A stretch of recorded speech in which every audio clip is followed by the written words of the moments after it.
What's up everyone, my name is Seth, and today I'm going to be talking to you guys about my Select Custom Balaguer Typhon. Those of you who have been following my channel for a while might actually recognize this guitar since it's been featured in a few of my videos already. One of those videos was an unboxing and first impressions video, so if you missed that one and are interested in watching it, I'll have a link to it in the description box down below. At the time of filming this video, it's been about a year and a half since I first got this guitar, so the honeymoon period is long over.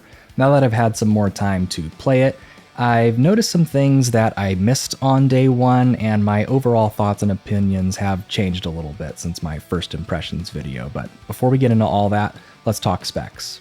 With this guitar, I tried to spec out something that would combine classic elements and aesthetics with some more modern features. As far as wood choices go, we've got a Carina neck and body on this guitar with a rosewood fingerboard. That fingerboard is a fairly flat 16-inch fretboard radius with 22 stainless steel frets.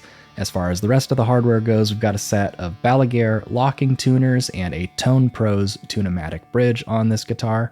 Finally, for the electronics, I went with a set of the Balaguer Evergreen humbucking pickups, so this is kind of like Balaguer's take on a set of PAF-style pickups. Three-way selector switch, and then a single volume and single tone with a push-pull for coil splitting. I had been searching for a guitar like this ever since I was a teenager, honestly, so getting this was basically just like adult Seth crossing off a long overdue wishlist item for teenage Seth.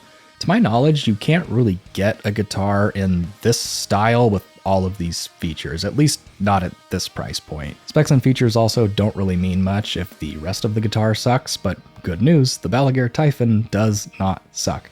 This guitar was set up incredibly well by the guys at Balaguer, and it was actually almost perfectly in tune on arrival, so that was super awesome.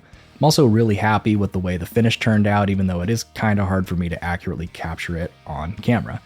Also, I'm still in love with this three-way selector switch. I know I mentioned it in the unboxing video, but I have to mention it again here.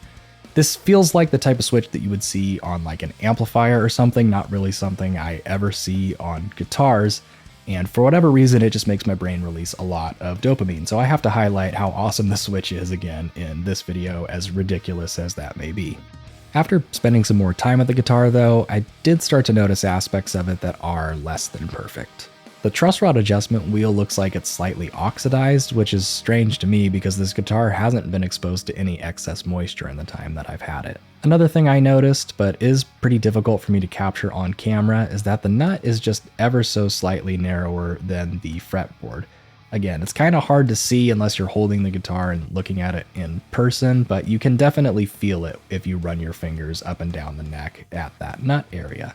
Something else I noticed about the nut is that from certain angles it almost looks like the nut slot wasn't cut wide enough, so like the nut wouldn't be able to sit in that nut slot properly, but I haven't had any tuning stability issues or anything like that, so I'm not sure what exactly I'm seeing, but I'm going to do my best to try to capture it to show you guys what I'm talking about. Quick side note, if I were to spec out this guitar again, I would probably go for an ivory colored nut rather than the black one that I have on here. It still looks fine, but I just kind of prefer that more classic look, and at the time I ordered, I don't think an ivory nut was an option. It is an option in the builder now though. My thoughts on the neck profile have also changed since my initial video, but I think that's mostly just because this neck is different than what I was expecting. I ordered the comfy C profile, but to me this neck feels a lot flatter and more of what I personally would consider to be a D shape. The closest thing I can compare it to that I've tried outside of like an Ibanez neck would be the soloist neck profile that you would have found on Gibson's high performance models from a few years back. I did reach out to Balaguer's customer support just to ask them if this guitar was accidentally built with the wrong neck profile, since Balaguer does offer a thin D neck profile as an option. I sent over some pictures and they reviewed those pictures and all the shop documentation, and according to everything it looks like this is the comfy C neck profile, so I guess Balaguer's necks just feel fairly flat to my hands. With all that said, I want to be clear that there's nothing wrong with this neck and the guitar does feel good to play. I just have personally been preferring rounder necks these days. Ironically enough, teenage Seth would have greatly preferred this neck profile. Something else worth mentioning is that if you're someone who's more used to conventional electric guitar shapes, something like the Typhon is going to feel very, very different whether you're sitting down or standing up. Now, this isn't a bad thing, and as someone who used to play very pointy guitars when I was younger, the Typhon doesn't feel completely foreign, but I will admit it did still take me some getting used to when I got it since it had been a while since I played something like this. Fortunately, like I mentioned in my unboxing video, this guitar is very well balanced, so there's no body dive or neck dive to worry about, which is something that I had experienced in other similar guitars in the past. Another thing that's awesome is that this guitar is fairly lightweight given its size, but that's probably down to the wood choices used since, on average, Carina tends to be lighter than maple or mahogany, at least in my personal experience. This Typhon's also fairly loud unplugged and very resonant, so that's a big bonus for me. As far as how the guitar sounds plugged in, I still think it sounds decent, but I'm not as in love with these pickups as I was on day one. Now that I've spent some more time with them, the evergreens to my ears tend to sound fairly neutral, for lack of a better word.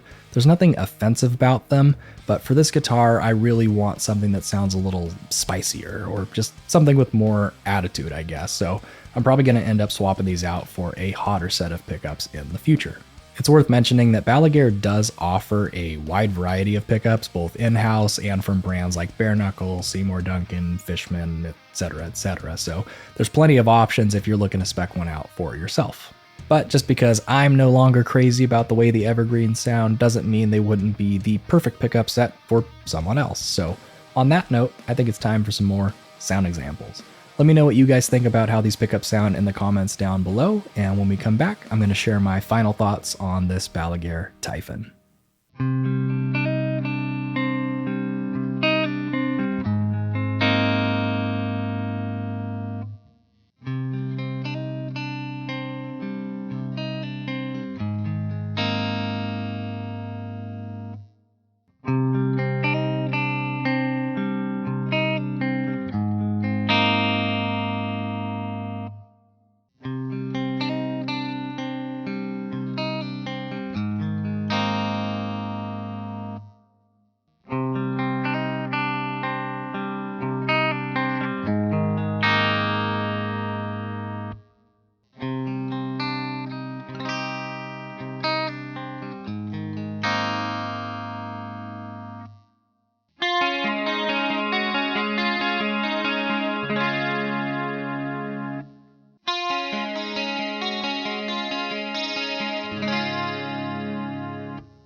Like I mentioned earlier, my feelings about this Balaguer Typhon have changed somewhat since my initial unboxing and first impressions video.